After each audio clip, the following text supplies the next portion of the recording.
हरिओम। देखिए, भगवान अभी कितनी अच्छी बात बोल रहे थे कि तुम किसी भी परिस्थिति में खुश क्यों नहीं रह पाते। तो भगवान ने बोला, कहा कि जो व्यक्ति आज की परिस्थिति में खुश नहीं है वो कल की परिस्थिति में भी खुश नहीं हो सकता। जैसा भी उसके बारे में दृष्टांत भगवान ने बताया ना, कहा कि वो व्यक्ति, उसके घर में झगड़े हो रहे थे तो वो घर छोड़ के भागा। और भाग करके एक पेड़ के नीचे जाके बैठा शांति की तलाश में कि यहाँ हमको शांति मिलेगी। तो जब वहाँ बैठा तो वहाँ पर चिड़िया ने बीट कर दी। तो उसका मन वहाँ से भी खिन्न, उसने कहा, अरे यहाँ तो और भी ज़्यादा समस्या है। फिर वो वहाँ से उठ के भागा तो वो कहाँ गया, वो पानी में चला गया। तो जब वो पानी में गया तो उसने देखा कि यहाँ बड़ी मछली छोटी मछली को खा रही है। तो वहाँ से उसको विरक्ति आई। तो उसके मन में भावना आई कि यार ये संसार ही जीने लायक है नहीं। तो उसने कहा, चलो अब हम सोसाइटी कर लेते हैं। और लकड़ी इकट्ठा करके खुद को जलाने लगा। तो जब खुद को जलाने लगा तो गांव वालों ने उसको मरने भी नहीं दिया कि नहीं, यहाँ नहीं मरना। तो उसने कहा, ये दुनिया ऐसी है कि न ये जीने देती है और न ये मरने देती है। तो भगवान ने बोला कि ज्ञानी प्रभु की रजा में राजी रहता है। और जितने भी हालातें आते हैं, भगवान ने बोला कि तुम इन हालातों को ये क्यों सोचते हो कि ये मेरे लिए गलत है। भगवान ने कहा कि तुम इसमें पॉजिटिव क्यों नहीं सोचते हो कि ये जो हालात आए तो ये मुझको गॉड की तरफ प्रेरित करने के लिए आए। अगर झगड़ा ना होता या शरीर में बीमारी ना आती तो हो सकता है कि मैं परमात्मा की ओर अग्रसर ना होता, मैं उस माया में ही लिप्त रहता। क्यों? क्योंकि मुझको तो माया में आनंद आ रहा था। तो वही भगवान ने बोला कि जिस तरह जीवन में कोई भी हालत आती है तुम्हारे, तो तुम उसको एक्सेप्ट करो और उसमें पॉजिटिव थॉट डालो कि ये हालात भी बहुत अच्छे हैं। अगर भगवान ने इसको भेजा है, अगर बीमारी भेजी है तो ये भी अच्छा है। क्यों? क्योंकि तुम्हारा शरीर से वैराग्य तो हो रहा है, तुम परमात्मा की ओर बढ़ तो रहे हो, वरना तुम उधर की तरफ जा ही नहीं रहे थे, तुम माया में ही लिप्त रहते थे। तो भगवान ने कहा कि ज्ञानी जो है वो हर परिस्थिति को एक्सेप्ट करने वाला होता है, रिजेक्ट करने वाला नहीं होता है। और अज्ञान में हम लोग हर परिस्थिति में रिएक्ट करते हैं कि ऐसा क्यों हो गया, ऐसा नहीं होना चाहिए था, हमारे ही साथ प्रभु क्यों अन्याय कर रहा है, हमने किसी का क्या बुरा किया। तो हमेशा वहाँ पर हम नेगेटिव होते थे। यहाँ पर भगवान ने बोला कि तुम उसके प्रति पॉजिटिव रहो। और फिर भगवान ने कहा कि तुम ये सोचो कि तुम अपने हृदय में जगह देते किसको हो। जैसे बड़ी अच्छी बात प्रभु बता रहे थे, कहा कि जैसे आँख होती है, देखो, तो आँख काजल के सिवा किसी को भी जगह नहीं देती अपनी आँखों में। चाहे ग्लिसरीन डाल लो, चाहे पानी डाल लो, चाहे गंगा जल डाल लो, चाहे कोई दवा डाल लो, आँख सिर्फ और सिर्फ काजल को ही अपने स्थान देती है आँख, बाकी किसी को स्थान नहीं देती है। तो कहा इसी प्रकार तुम अपने हृदय में झांक के देखो कि तुमने किसको स्थान दिया है। तुमने माया को स्थान दिया है, तुमने पत्नी को स्थान दिया है, तुमने बच्चे को स्थान दिया है, तुमने प्रॉपर्टी को स्थान दिया है।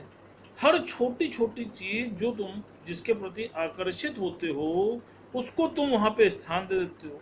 तो भगवान ने क्या बोला कि God is a jealous lover. उसको ये पसंद नहीं है कि तुम उसके सिवा किसी और को स्थान दो। तो जब तुम गॉड के सिवा किसी दूसरे को स्थान देते हो तो फिर गॉड तुमसे दूर हो जाता है और तुम उस व्यक्ति के पीछे भागने लगते हो। तो भगवान ने क्यों बोला? क्यों? अब जब स्थान तुमने दिया तो जब तुम्हारे नाते टूटते हैं तो इसीलिए तो डिप्रेशन होता है। किसी की पत्नी का देहांत हो जाता है, किसी के बच्चे का शरीर छूट जाता है, किसी का पिता चला जाता है, तो देखो कितना व्याकुलता होती है। क्यों होती है? क्यों? क्योंकि तुमने उनका आधार ले रखा है ना। तो भगवान ने बोला कि ये आधार तो छूटने वाले हैं और तुम इन आधार को पकड़ के बैठे हो। तो जब तुम पकड़ के बैठे हो और इनको अपने हृदय में स्थान दे बैठे हो, तो जब इनका आधार छूटता है तो क्या होता है? हार्ट फेल होता है, हार्ट अटैक होता है, ब्रेन हेमरेज होता है। क्यों? क्योंकि तुम इनको सत्य मान के बैठे हो, और जो सत्य है उस पर तुम ध्यान नहीं दे रहे हो। तो भगवान ने इसीलिए बोला कि अगर स्थान देना है तो उस परमात्मा को अपने हृदय में स्थान दो, और जब वो परमात्मा तुम्हारे घट में बैठ जाएगा तो सोचो ये सब चीजें तो स्वतः तुम्हारे पास आ जाएंगी। जैसे एक बड़ी अच्छी बात आप सोचिए कि जैसे कोई मिनिस्टर होता है जिसको दुनियावी ओहदा मिल जाता है। अभी कोई प्राइम मिनिस्टर अगर इलाहाबाद में आए, तो जब प्राइम मिनिस्टर आता है तो उसके प्रोटोकॉल में सारी चीज़ें अपने आप आ जाती है ना। सिक्योरिटी अपने आप आ जाती है, मेडिकल एड अपने आप आ जाता है, प्रशासन अपने आप आ जाता है, सब लोग अपने आप आ जाते हैं कि नहीं आ जाते हैं? वो किसी को बुलाता है क्या? तो ठीक इसी तरह जब तुम्हारे घर में प्रभु का वास होने लगेगा तो ये सब तो उनके नौकर हैं। माया तो भगवान की दासी है। भगवान ने बोला कि वो जहां पर प्रभु हैं तो माया तो स्वतः वहां मिल जाती है। लेकिन हमारी अज्ञानता ये है कि हम भगवान को ना धारण करके हम उस माया के पीछे भागते हैं। जैसा भगवान ने कई बार अपनी वाणी में बोला है पहले भी कि सूर्य की तरफ अगर तुम पीठ करते हो तो परछाई तुम्हारे आगे आगे भागती है, और सूर्य की तरफ जब तुम फेस करते हो तो परछाई तुम्हारे पीछे पीछे भागती है। तो भगवान ने इसका क्या सिद्धांत बताया था? कहा इसी तरह सूर्य मतलब परमात्मा, जब तुम परमात्मा को नो करते हो और माया को यश करते हो तो वो परछाई मतलब माया तुम्हारे आगे आगे भागती है, और तुम उसको पकड़ने की चेष्टा करते हो लेकिन पकड़ नहीं पाते हो। और इसका उल्टा क्या हुआ? भगवान ने बोला कि तुम सूर्य की तरफ मुख कर लो। तो जब तुम सूर्य की तरफ मुख करते हो तो माया तुम्हारे पीछे पीछे भागती है, वो तुम्हारी दासी हो जाती है। लेकिन यहाँ पर फेर है ज्ञान का। जब तुमको ये बात समझ में आ जाती है कि सुख जो है वो परमात्मा के चरणों में है, वो माया में नहीं है, तब तुम ईश्वर की तरफ भागते हो। जैसे भगवान इस पे एक बड़ा अच्छा दृष्टांत बता रहे थे। कहा कि एक नदी के पास एक संत जाता है, तो वो वहां पर देखता है कि एक नाव खड़ी हुई है, सोने से मढ़ी हुई, हीरे जवाहरातों से गढ़ी हुई, बड़ी सुंदर सी एक नाव है। तो वो उसके पास पहुंचता है। अब पहुंचने के बाद नाविक से कहता है कि मुझको उस पार उतार दो। तो वो आराम से नाव में बैठता है, खूबसूरत, और खूब प्रकृति का नज़ारा लेता है, खूब आनंद लेता है, भजन गाता है, और इत्मीनान से उस पार जाके उतर जाता है। उधर से राजा आता रहता है। तो राजा देखते कह रहे मेरे राज्य में इतनी नायाब नाव, ये तो हमने देखा ही नहीं कभी। अब उसका मन उस नाव में अटक जाता है। तो वो जाकर के उस नाव के पास देखता है, कह रहे ये तो हीरे की नाव है, सोने से जड़ी हुई नाव है, ये तो अद्भुत है, इसको तो मेरे राजमहल में होना चाहिए, ये नाव यहाँ क्या कर रही है? तो वो क्या करता है, वो कहता है कि इस नाव को तो अपने सर पर रख लो और इसको महल लेके चलो, ये यहाँ तो किसी काम की है ही नहीं। तो वो उस नाव को अपने सर पे रख करके जाने लगता है। तो कुछ दूर जाता है, जहाँ तक पानी उसके गर्दन तक होता है तब तक तो वो नाव उठा लेता है। लेकिन कुछ दूर के बाद जब थोड़ा गहरा पानी आता है तो उसकी बॉडी डिसबैलेंस होती है और वो लड़खड़ा करके पानी में डूब जाता है। नाव को बचाने के चक्कर में वो स्वयं डूब जाता है। तो अब भगवान ने इसका सिद्धांत बताया। कहा कि अब तुम सोचो कि बुद्धिमान कौन था? बुद्धिमान वो संत था कि उस नाव पे बैठा, प्रकृति का खूब नज़ारा देखा, खूब आनंद लिया, और आनंद लेने के बाद उस पार उतर गया। कि वो राजा था, वो राजा जिसके पास अपार संपदा थी, क्या नहीं था उसके पास, लेकिन उसके बाद भी उसका मन उस नाव में आके अटक गया। और जब उस नाव में अटक गया और उसने उसको सत्य माना तो अंत में क्या क्या हुआ? उसको अपने प्राणों से हाथ धोना पड़ा।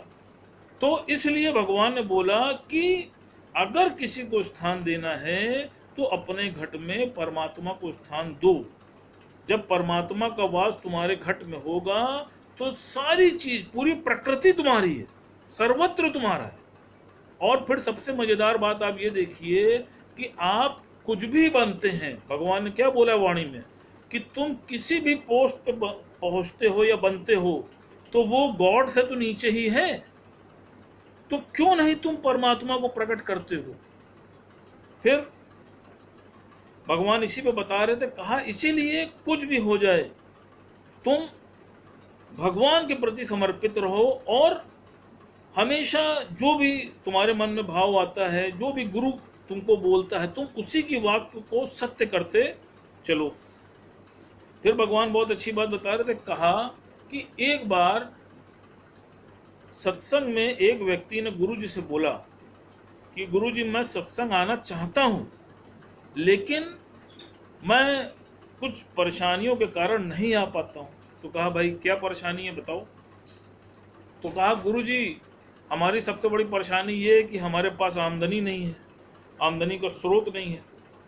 अगर कुछ हमारी आमदनी हो जाए तो हम सत्संग आना शुरू कर दें। तो गुरु जी ने कहा अच्छा ठीक है, तो बताओ कितनी आमदनी तुम चाहते हो? तो कहा गुरु जी अगर 5,000 रुपये हमको मिलने लग जाए तो हमारी परेशानी का हल हो जाएगा और हम सत्संग आने लगे। तो भाई संत बड़े परमार्थी, भाई संतों के मुंह से जो निकल जाता है वो हो जाता है। उन्होंने कहा जाओ हो जाए, और उसी के 2 दिन बाद उसकी नौकरी लग गई और वो 5,000 रुपये की नौकरी पा गई। अब उसको 5,000 मिलने लगा, तब फिर नौकरी पे जाने लगा। तो भगवान ने बोला कि भाई अब तो तुम्हारी नौकरी लग गई, अब तो आ जाओ। तो कहा गुरु जी अब तो नौकरी से ही टाइम नहीं मिलता। तो भगवान ने नौकरी पे बड़ा अच्छा बताया, कहा कि देखो पहले आदमी करता था नौकरी, एक आदमी कार्य करता था, एक आदमी नौकरी करता था और 9 लोग का पेट पालता था। तो पहले होती थी नौकरी, कहा फिर उसके बाद आई चाकरी, हम दो हमारे दो। एक आदमी नौकरी का, एक आदमी जाता था सर्विस पे और 4 लोगों का पेट पालता था। नौकरी हुई, फिर चाकरी हुई, फिर आया तनख्वाह कि मियाँ बीवी दोनों काम करने लगे और तनख्वाह मतलब अपने तन को खिला लो भैया, तो तनख्वाह आई। और अब क्या है, अब आ गया है वेतन कि आपके अपने का भी नहीं हो पा रहा। तो भगवान ने क्या बोला कि जहां पर तुम सुख ढूंढ रहे हो माया में, वहां पर सुख है ही नहीं, सुख है हरि के चरणों में। तो अगर कुछ मांगना है तुमको तो तुम उस गॉड को मांगो, उस परमात्मा को मांगो। तुम क्यों छोटी छोटी चीजों में अटकते हो और क्यों छोटी छोटी चीजों में भटक जाते हो? इसीलिए तुम अपने ध्येय से भटकते हो। फिर भगवान बड़ी अच्छी एक इस पे वो बता रहे थे, कहा कि एक राज्य का राजा होता है।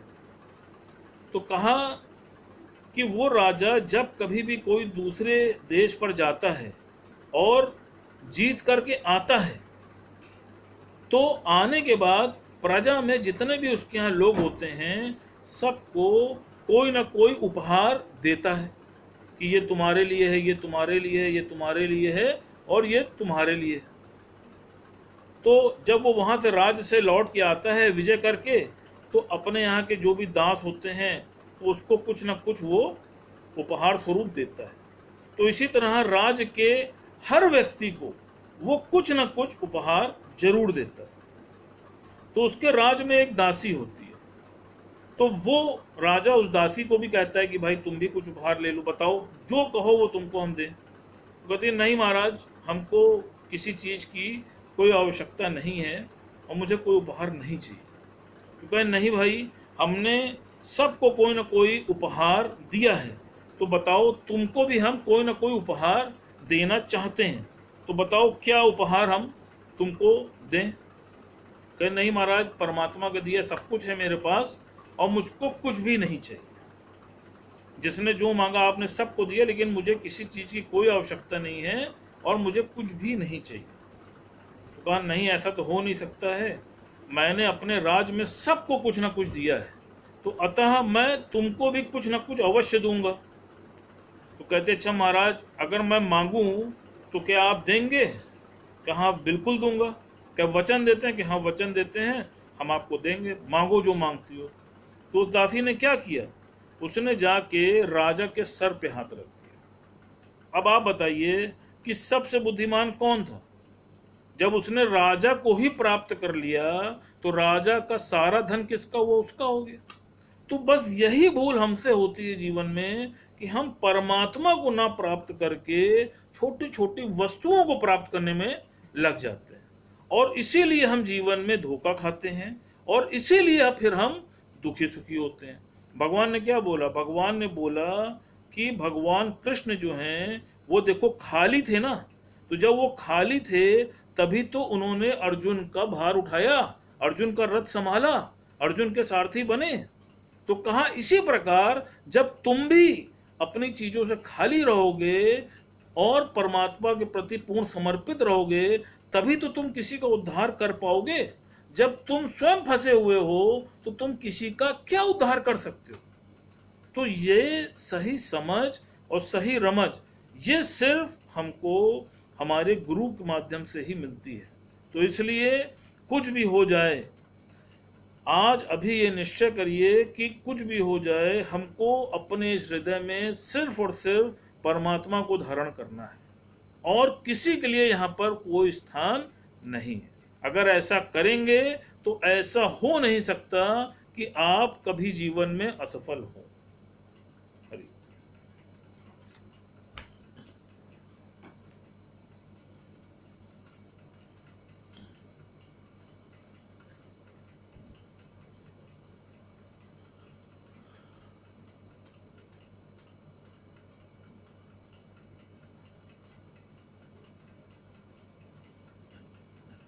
सभी प्रेमियों को हरिओम, राम राम। अभी कितना अच्छा मुझे बता रहे थे।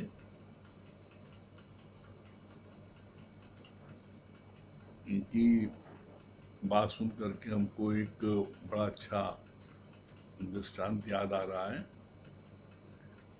राजा लोगों को शौक होता है ना कि हम अच्छे से हीरा खरीदें, कोई अनमोल चीज खरीदें।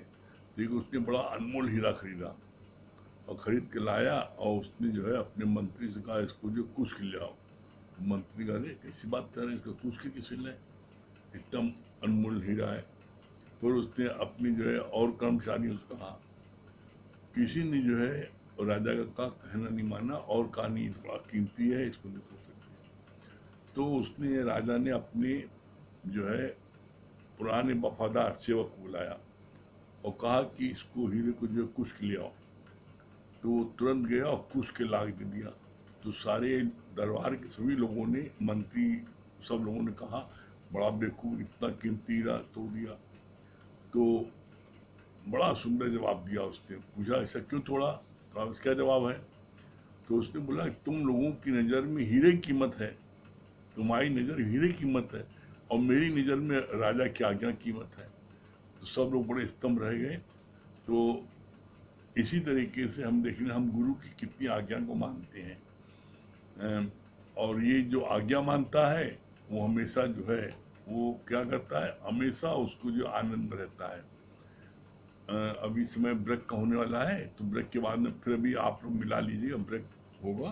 तो ये रोज का रहता है सत्संग, रोज 8 से 9:20 तक होता है। बीच में ब्रेक होता है, ब्रेक के बाद में फिर आप मिला लेंगे, 9:20 तक चलेगा। हम लोगों का गीता का 14वां अध्याय शुरू हो गया है। कल 14वां अध्याय कल शुरू किया गया था, तो उसकी 4 लाइन पढ़ते हैं। लास्ट कल क्या पढ़ा गया था? कई बार तुम्हारा मन डराता है कि मेरे ज्ञान के कारण मेरे घर वाले दुखी होंगे, कहीं वो आघात न कर लें। सूक्ष्म बुद्धि से ये जांचो कि जगत में हजारों सुसाइड केस होते हैं, तो क्या वो सब व्यक्ति या उनके परिवार वाले सत्संग आते हैं क्या? Question mark. मुझे है काम ईश्वर से, जगत रूठे तो रूठन दे, ज्ञानी भय काहू को देत नहीं, उन्हें भय मानत आन। कल यहाँ तक हुआ था ये गीता का 14वां अध्याय का। आज गीता के 14 अध्याय का 1 से 4 श्लोक में क्या पढ़ा जा रहा है, क्या बताया भगवान ने? कभी भी भय नहीं करो कि मेरा अनिष्ट हो जाएगा। कभी भी भय नहीं करो कि हमारा अनिष्ट हो जाएगा। तुम्हारा अनिष्ट हो ही नहीं सकता। क्यों नहीं हो सकता? क्योंकि तेरा कुछ न बिगड़ेगा। सत्य गुरु शरण आने के बाद और हर खुशी मिल जाएगी कदमों में झुक जाने के बाद। जो गुरु की शरण आ गया उसका अनिष्ट हो ही सकता। ये तुम्हारा मन तुम्हें डराता है बार बार। ये मन पागल प्रोफेसर है ना, मन गुरु दुश्मन है। तो मन तुम्हें डराता है, लेकिन कोई तुम्हारा कोई बिगाड़ नहीं सकता। ये पक्का अपने मन में विश्वास रखो। फिर बोला, हो सकता है तेरे मन में दुनियावी लोग भ्रम संशय डालें कि तुम्हारा पूजा पाठ छोड़ने के कारण ही तुम्हारी परिस्थितियां विपरीत हो रही हैं। एक बात हमेशा आप याद रखिएगा, पूजा पाठ जो भी आप करते हैं कभी भी भूल के उसको ज्ञान सुन करके तगड़ करके छोड़िएगा नहीं। क्योंकि अक्सर चलता है ना कि अद्वैत का ज्ञान है, तो अद्वैत का ज्ञान है, तो अद्वैत का ज्ञान सुनने पर कभी कभी वाणी चल जाती है कि आप सुनते तो अद्वैत का ज्ञान है और कर्म करते हैं द्वैत के। तो इससे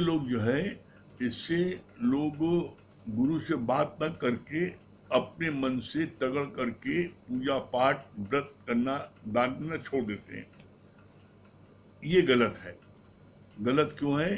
क्योंकि कोई भी चीज आप तगड़ करके छोड़ोगे तो उस चीज के लिए जब आपकी विपरीत पोजीशन आएगी तो आप उस चीज को तुरंत आपके मन में ख्याल आएगा, मैंने पूजा छोड़ दिया, मैंने व्रत रखना छोड़ दिया, इसलिए मेरे साथ में ऐसा अनिष्ट हुआ, और फिर आप करने लगोगे।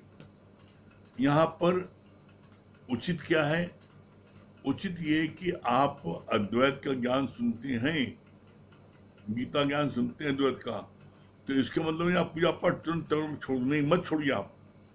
आप रोज गीता ज्ञान सुनते जाइए, बस सुनते जाइए, और आपका पूजा पाठ जो करते हैं वो सहज उसको करते रहिए।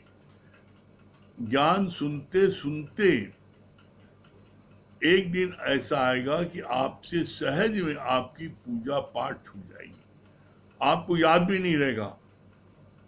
जैसे अभी क्या होता है, जब सत्संग में नहीं आते थे तो क्या था कि नहाने के बाद में तुरंत पूजा बैठना है, तब नाश्ता करना है, बिना पूजा करे नाश्ता नहीं करना है, नहाने में तुरंत पूजा करना है। अब क्या होता है, अब आपको तुरंत सत्संग भागना है, तो सत्संग भागना, सत्संग जाना है, इसकी धुन में आप देखोगे कि अभी आप तो कर रहे हो, लेकिन जब आप रोज सत्संग सुनने लगोगे और आपके अंदर में ज्ञान अंदर चला जाएगा, तो क्या होगा, जब सत्संग में आपको इंटरेस्ट हो जाएगा तो एक दिन सहज में आपकी पूजा छूट जाएगी, सहज में व्रत छूट जाएगा, सहज में सारे सत्कर्म छूट जाएंगे। ऐसा नहीं, हम लोग भी जो है हिंदू धर्म में जन्म लिया और सारी चीजें हम लोग पूजा पाठ करते थे। पूजा पाठ, जप तप दान पुण्य तीर्थ, गंगा स्नान, यमुना स्नान, ब्राह्मणों को दान देना, ये सब करते थे, बहुत करते थे।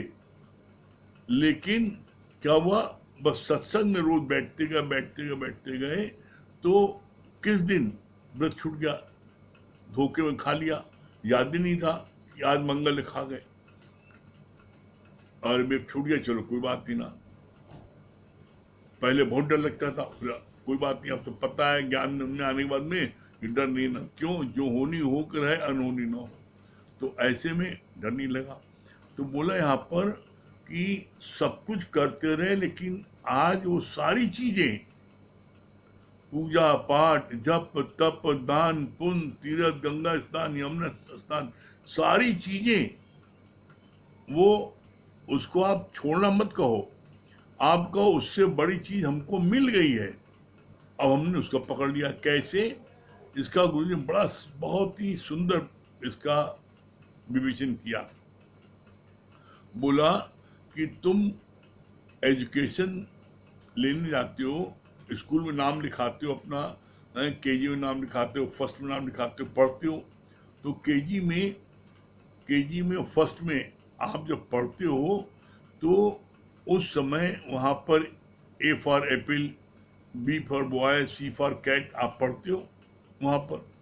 लेकिन आप केजी से आप हाई स्कूल आ जाते हो, केजी से आप इंटर में आते हो, बीए में आते हो, फिर आप पीएचडी करते हो। तो केजी में आप ABCD लिख रहे थे और ए फॉर एप्पल लिख रहे थे, तो क्या अब आप पीएचडी में आ गए तो पीएचडी में हर क्लास की पढ़ाई अलग अलग है।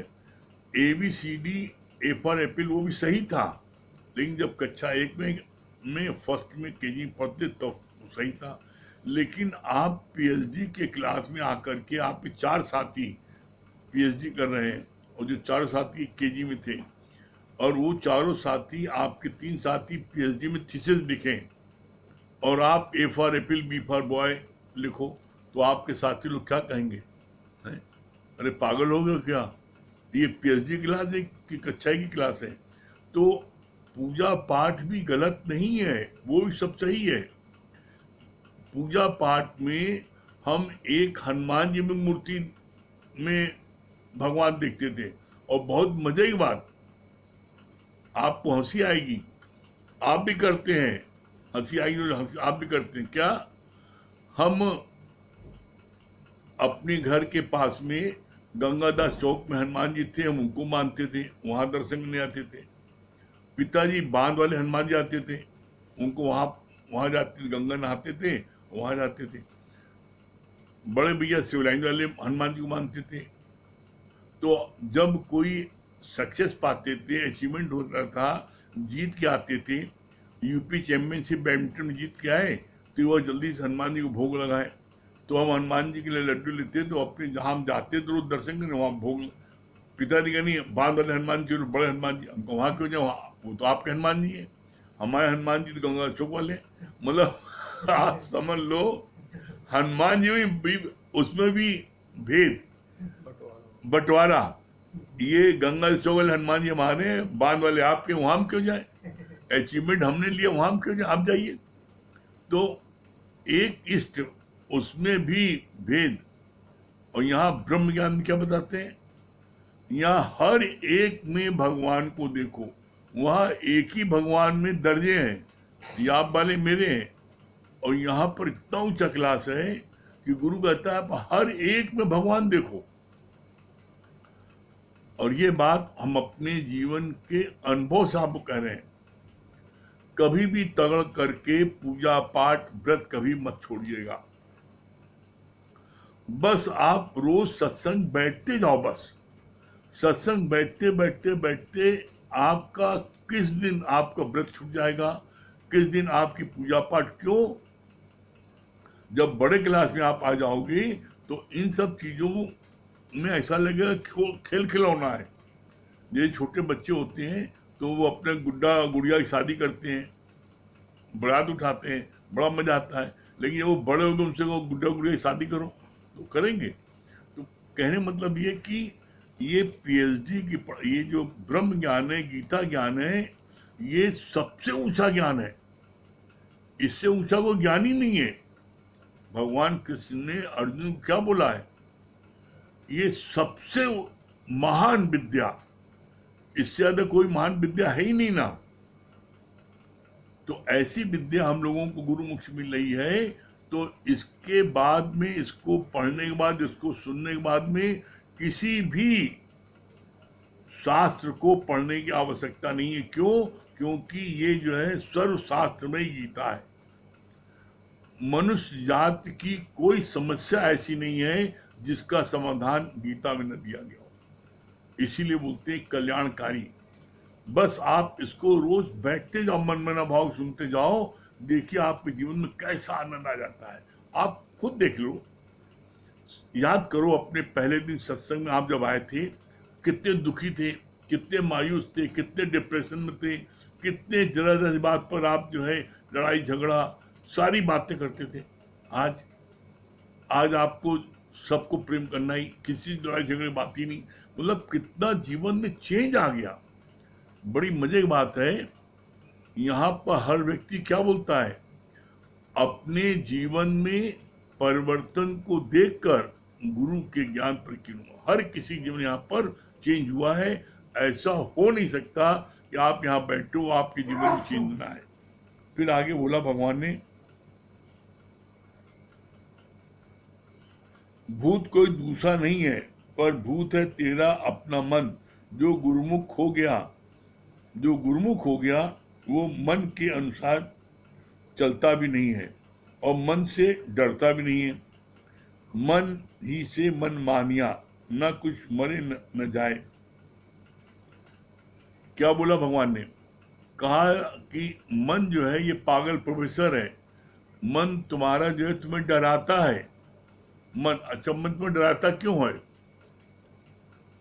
क्यों? क्योंकि मन का दुश्मन है गुरु और गुरु का दुश्मन है मन।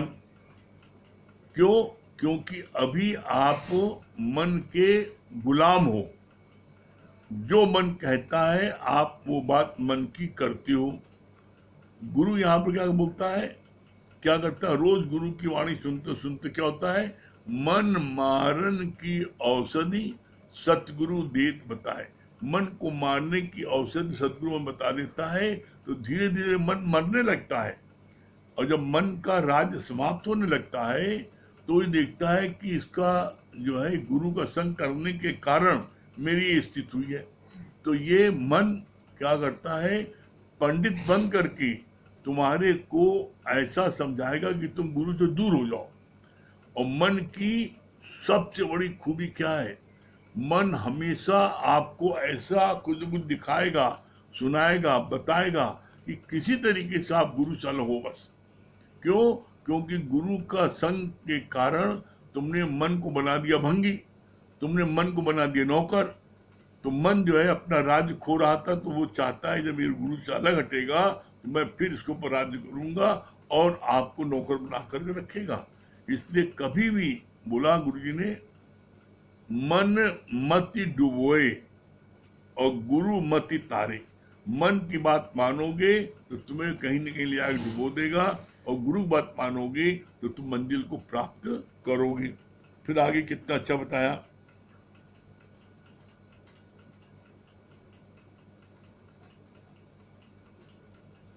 ज्ञानी की दृष्टि में वासुदेव के सिवाय कोई अन्य दिखता ही नहीं है। जब सर्वत्र है ही परमात्मा तो फिर जगत का अटकाव हो ही नहीं सकता, तो फिर आवागमन भी खत्म। कितनी सुंदर बात बोली भगवान यहाँ पर।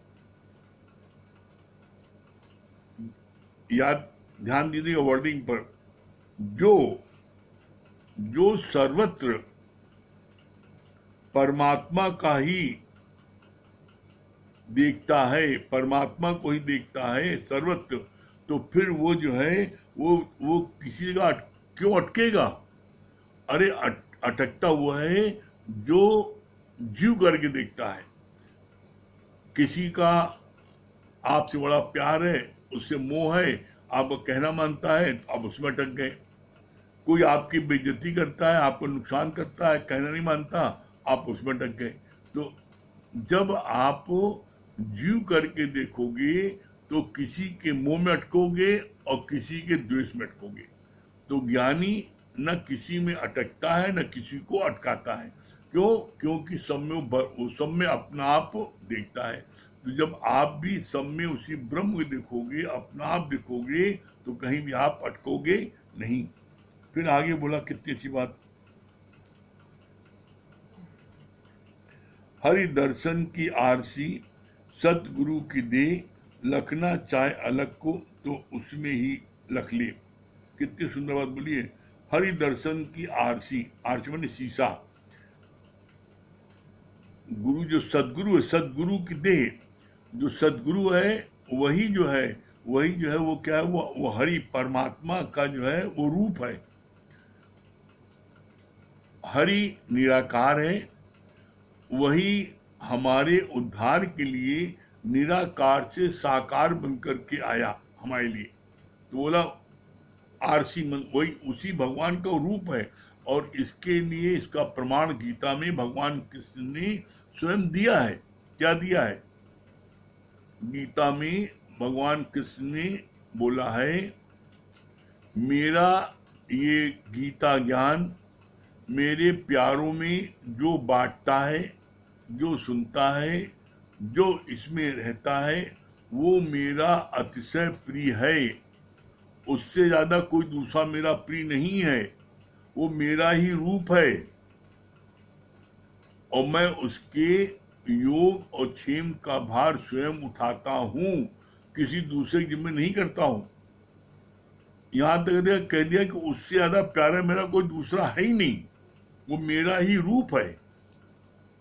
तो इससे जो है आप, इससे अधिक अच्छा और क्या हो सकता है? भगवान इससे अधिक और क्या दे सकते हैं? वो कह रहे मेरा ही रूप है। फिर आगे बोला, कितनी अच्छी बात, जैसे दर्पण में तुम्हें अपना प्रतिबिंब दिखता है, ऐसे ही गुरु के पास आकर हमें अपने स्वरूप का भास होता है। क्या बोला? कितनी सी बात, जैसे दर्पण में तुम्हें अपना प्रतिबिंब दिखता है, ऐसे ही गुरु के पास आकर हमें अपने स्वरूप का भान होता है। दर्पण गोल है या टेढ़ा है, उससे तेरा क्या वास्ता?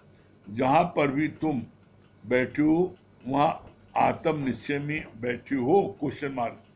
यहाँ पर कितनी अच्छी बात बोली भगवान ने कि दर्पण चाहे गोल हो, चाहे चौकोर हो, चाहे लंबा हो, चाहे छोटा हो, उस दर्पण पर कैसा रूप तुम्हें अपने रूप दिखाई पड़ता है। तो बोला इसी तरीके से गुरु के पास आ करके तुम अपना स्वरूप देखो, अपने स्वरूप का भान करो कि मैं कौन हूं।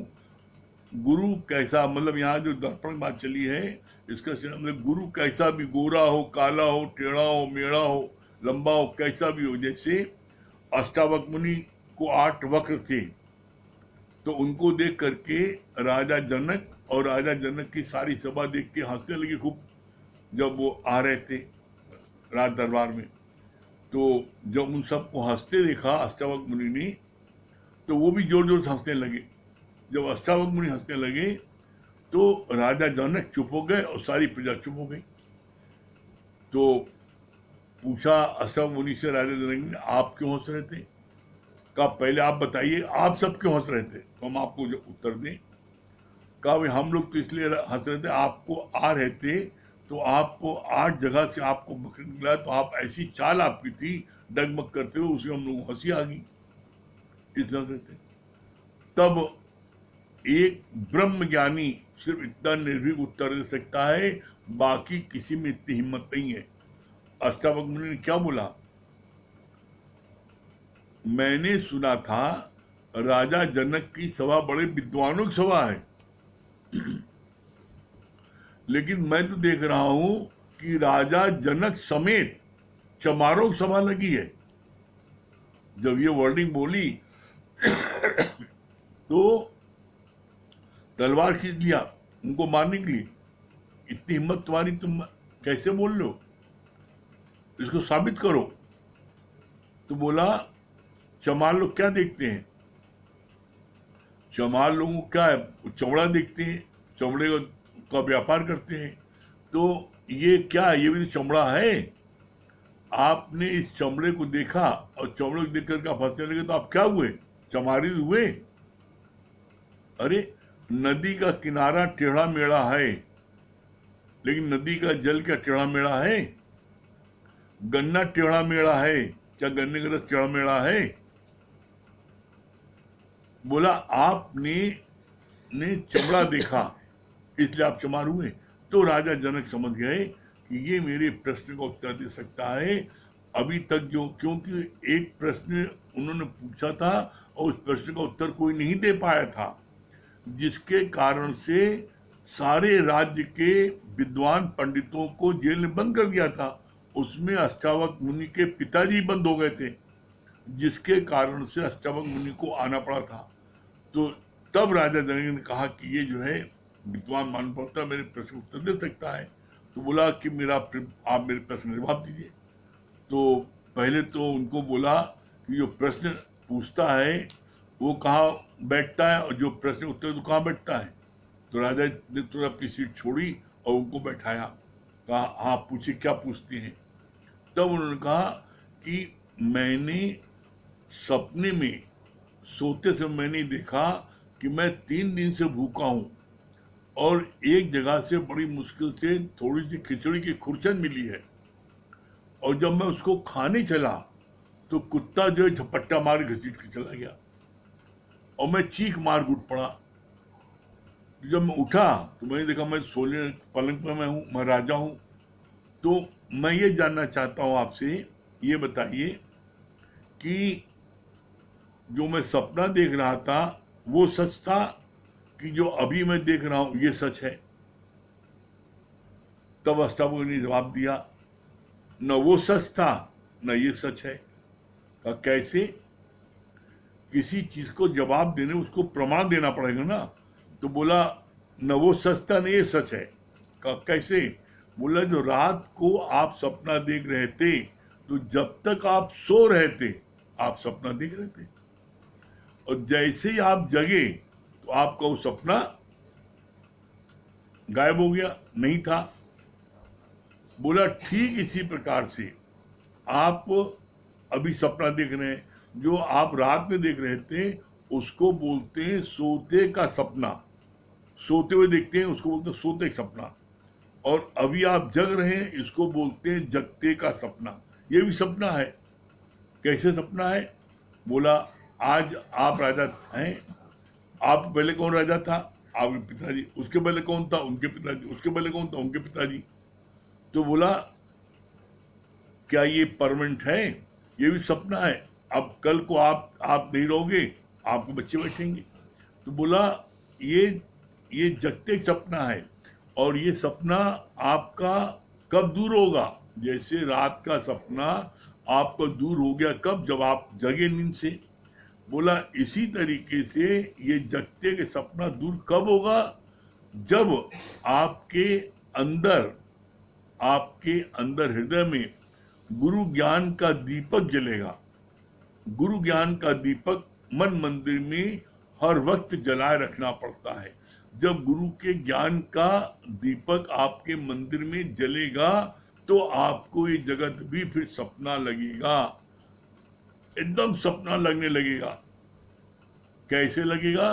बोला इसके लिए जैसे आप अंधेरे में रस्सी को देखते हो तो आप चिल्लाते हो सांप सांप करके भागते हो, और जब आप जो है टार्च की रोशनी में देखते हो तो देखते हो और ये जो रस्सी है सांप नहीं, हंसते हो अपने ऊपर, रस्सी से डर गए। तो वो सांप का भ्रम दूर कब गया? जब प्रकाश किया।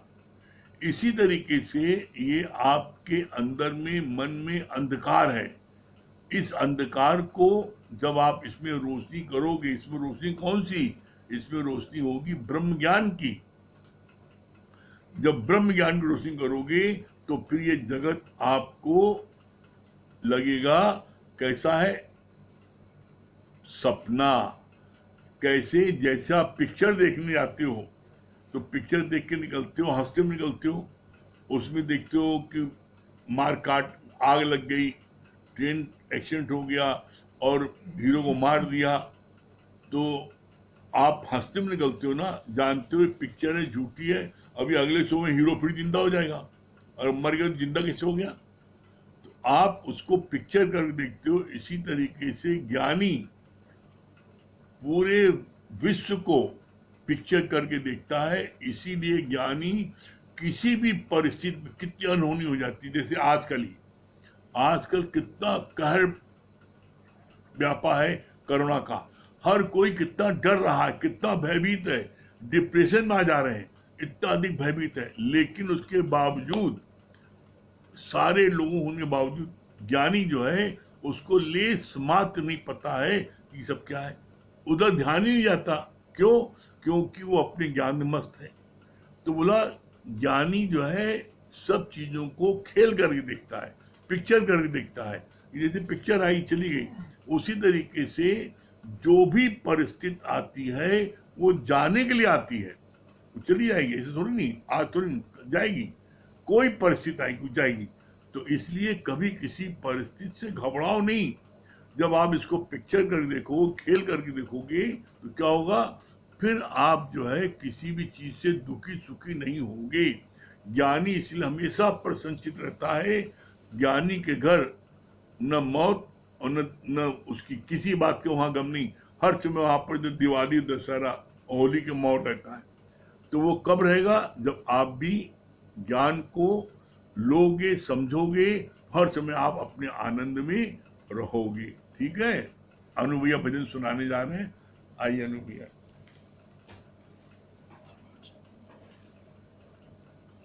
हाँ, क्या बता रहे हैं?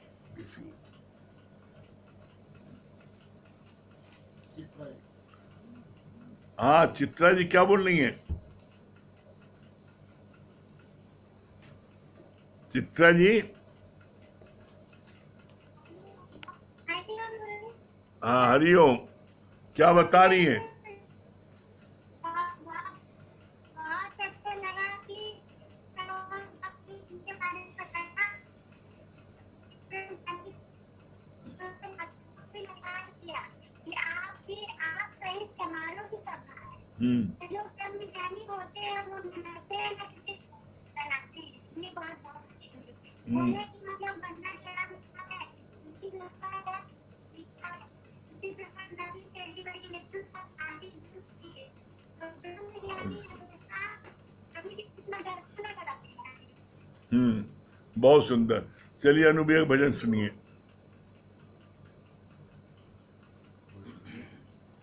देखो ठीक करो।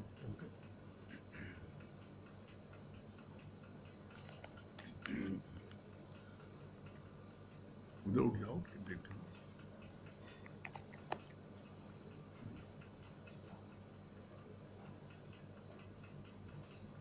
राम नाम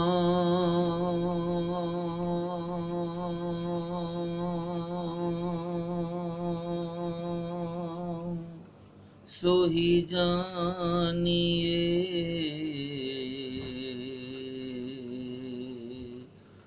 जो रमता सकल जहान,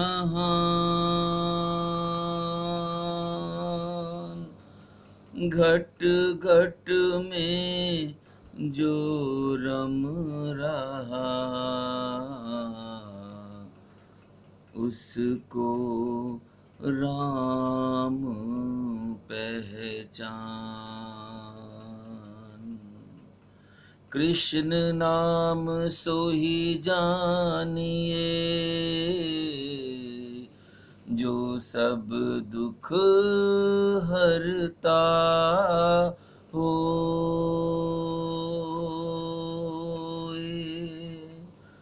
तपन बुझा दे अंग की, सब कुछ मंगल होए। तेरा राम जी करेंगे बेड़ा पार, उदासी मन काहे को करे।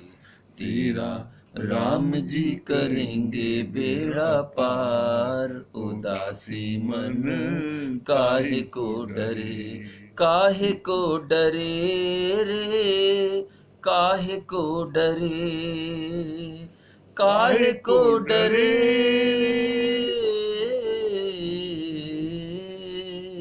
तेरा राम जी करेंगे बेड़ा पार, उदासी मन काहे को डरे। तेरा राम जी काबू में मझधार, उसी के हाथों में पतवार, उसी के काबू में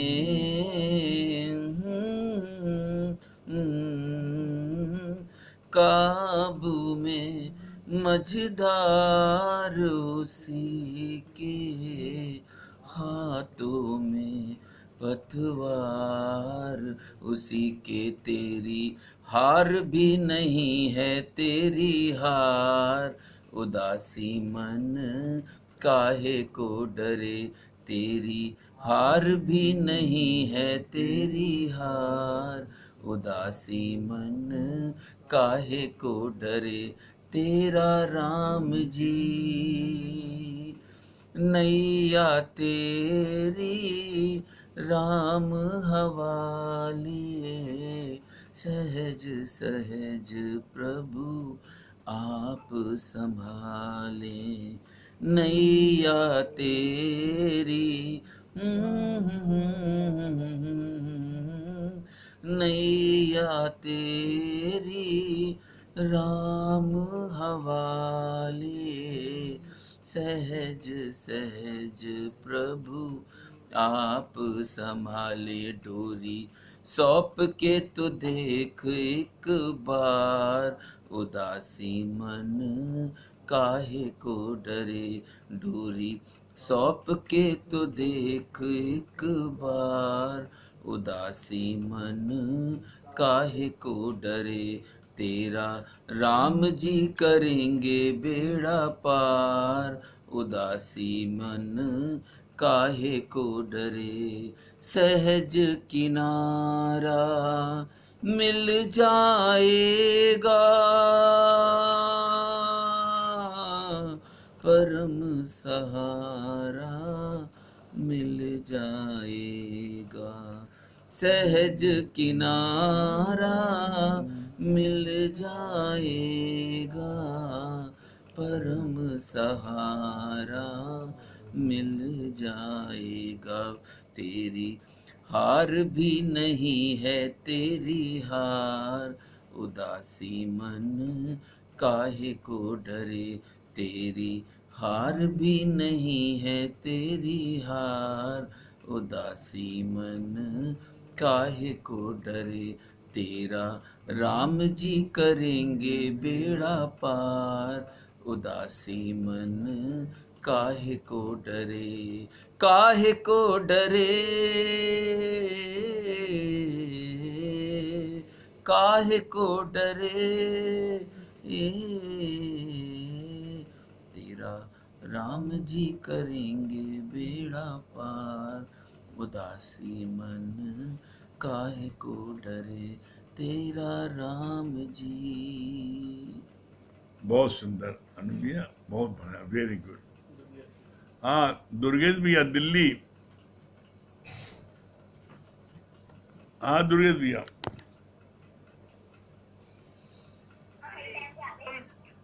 दुर्गेश भैया, हाँ हाँ आ रही है, हाँ आ रही है, हाँ दुर्गेश भैया बताइए। हाँ गुरु जी, बहुत अच्छी बात बताया ना। भैया ने बताया, अमित भैया के मुख से तो अमृत वर्षा हो रही है। हम लोग सुन के बिल्कुल एकदम आनंदित होते हैं, बहुत आनंद आ रहा है गुरु जी। बताया कि अगर जीवन में किसी को कोई स्थान देना चाहते हो तो अपने घट में परमात्मा को स्थान दो। ये बात बहुत अच्छी लगी गुरु जी। हाँ भैया की, हाँ बहुत सुंदर। और पूजा जी क्या बोल रही हैं? हरिओम गुरुजी। हरिओम। जी गुरुजी, ये बात बहुत अच्छी लगी। अपने हिस्से में परमात्मा का वास करो, माया का नहीं। माया में रहोगे तो भ्रमित रहोगे, और परमात्मा के चरणों में रहोगे तो मुक्त रहोगे। हाँ। ये बात बहुत अच्छी लगी। बहुत सुंदर। हाँ और सुदामा भैया क्या बोल रहे हैं? आप पहले शांति जी क्या बता रही हैं? मलकिन क्या बोल रही हैं? हरिओम गुरु जी। हाँ हरिओम, क्या बता रही हैं? मन में भाव करके गीता ज्ञान सुनेंगे, अपने मन को जीवन में परिवर्तन आएगा। हाँ बहुत सुंदर। हरिओम गुरु जी। हरिओम। किसको? हाँ सुदामा भैया क्या बोल रहे हैं? पीछे प्रभु जी हाथ जोड़ रहे हैं, प्रणाम प्रभु जी।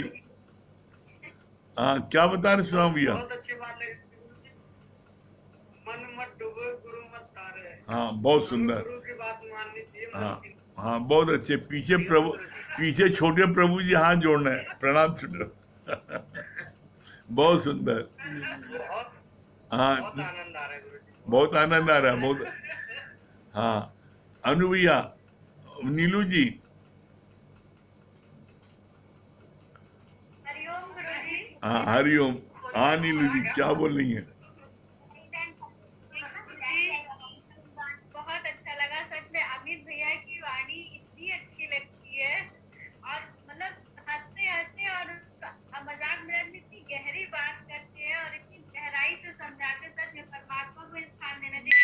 मुझे बहुत अच्छा लगा कि अभी अमित भैया ने इससे बताया, पहले जो है 9 लोग रहते थे, तो जो है एक व्यक्ति कमाता था, वो नौकरी करता था, 9 लोगों को पालता था, फिर उसके बाद चाकरी हुई, फिर उसके बाद जो है तनख्वाह हो गया, दोनों पति पत्नी कमाते हैं तो भी तन को कमा देते हैं, फिर वेतन, सब कमाते हैं भी तन को मतलब व्यय कर रहे हैं, और ये नहीं मालूम कि कमा किस लिए रहे हैं, बस कमाए जा रहे हैं। हाँ ये बात हमें बहुत अच्छी लगी। हाँ और जो है अनूप भैया के भजन इतने सुंदर है, हम तो गुरुजी महसूस करते हैं, और ये आपका मतलब जैसे लगता है कि आपके अंदर इतनी खुशी लगती है, और कि मेरे 2 अनमोल रत्न, एक है राम और एक है लखन। वास्तव में मेरे 2 अनमोल रतन, एक अमित, एक अनु। वे मेरे 3 रतन है। एक अजय अभी बेटी में चल रहा है वो। नहीं, हम लोग के अंदर संकल्प है, अजय भैया भी बहुत जल्दी हाँ, आएंगे। अब अरे, ये हम लोग को और अजय भैया जो ना, अजय भैया और अजय भैया की होम मिनिस्ट्री अमृता, वो ये दोनों मिल जाएंगे तो ये दोनों पीछे हो जाएंगे। हाँ, बहुत सुंदर। हरिओम। हरिओम। हाँ, राकेश भैया। हाँ, प्रणाम भैया। हाँ, प्रणाम राकेश भैया। ऐसा है भैया कि दोनों बैट्समैन जो हैं हाँ वो सिक्सर पे सिक्सर मार रहे हैं। दोनों में से जो है हाँ सिक्सर पे सिक्सर हो रहा है। हाँ हाँ, तो वर्ल्ड कप की टीम जीतेगी। वर्ल्ड कप की टीम जीतेगी। हाँ बड़ा अच्छा लगता है। हाँ। सही बात है कि एक तरफ वाणी और एक तरफ भजन, हाँ दोनों का संगम हो रहा है। हाँ, बहुत बढ़िया हो रहा है। बस यही है, हाँ, कि सदगुरु तेरे शरण में आ जाओ, हाँ कुछ नहीं बिगड़ेगा, हाँ सब अच्छा ही अच्छा होगा। हाँ, बस अब केवल मन बुद्धि को छोड़ के मन बुद्धि न चलाएं और सदगुरु की शरण में रहें, हाँ उनके वचन के ऊपर चलें, हाँ और मछानी वाली ड्रेस कभी न भूलें। हाँ, बस हमको जो है ज्ञान जो है वो लगता जाए। बहुत सुंदर, बहुत सुंदर। हाँ, मंगल भैया। हरिओम गुरुजी। हरिओम। हाँ, मंगल भैया, क्या बता रहे हैं? गुरुजी क्या बताएं। बहुत अच्छा लग रहा है, कुछ बतला नहीं पा रहे हैं। आपने बहुत अच्छी बात बताया ना, सत्संग में आने के पहले हम किसी एक को भगवान देखते थे, हाँ मगर आपके शरण में आने के बाद अब सब में भगवान देखने की कोशिश कर रहे हैं। हाँ हाँ, बहुत बढ़िया, बहुत अच्छा। हाँ, राम नरेश चौरसिया जी, बनारस। गुरुजी हरिओम। हाँ, हरिओम।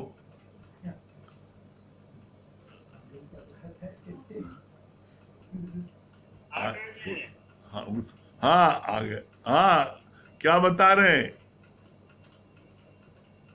हरिओम गुरुजी। हाँ, हरिओम। आनंद आ रहा है? हाँ, आनंद आ रहा है? हाँ गुरुजी। खूब बढ़िया। सही काम करता। हाँ, हाँ, भगवान जी भी है हमारे। अच्छा। हाँ करते हैं। हाँ, अब आप दोनों का 36 से आंकड़ा 33 हुआ कि नहीं?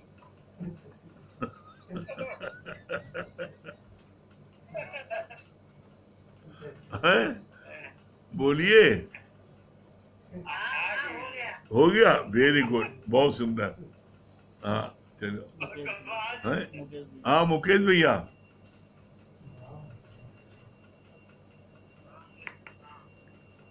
मुकेश भैया प्रणाम। हाँ प्रणाम मुकेश भैया, क्या बता रहे हैं?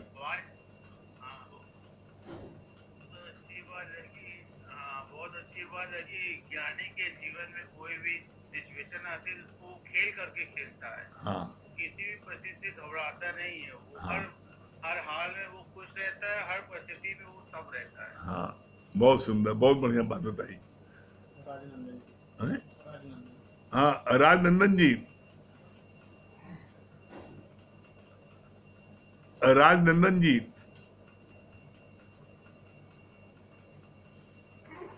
गुरु जी हरिओम। हाँ हरिओम, क्या बता रहे हैं? गुरु जी हरिओम।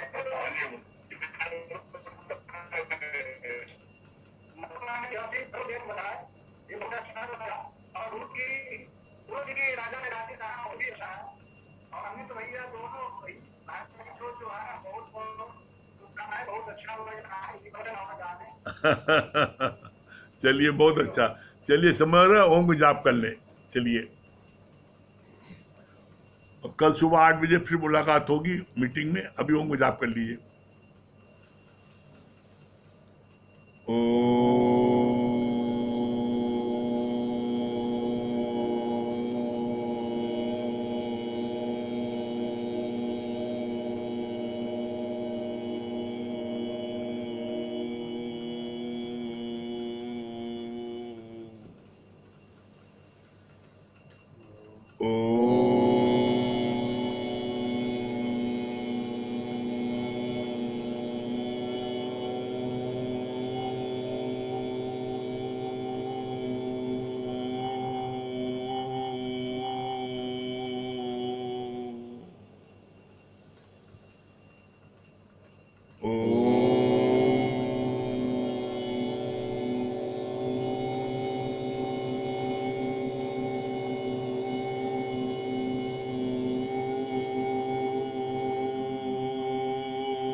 सही प्रेमियों को हरिओम, राम राम।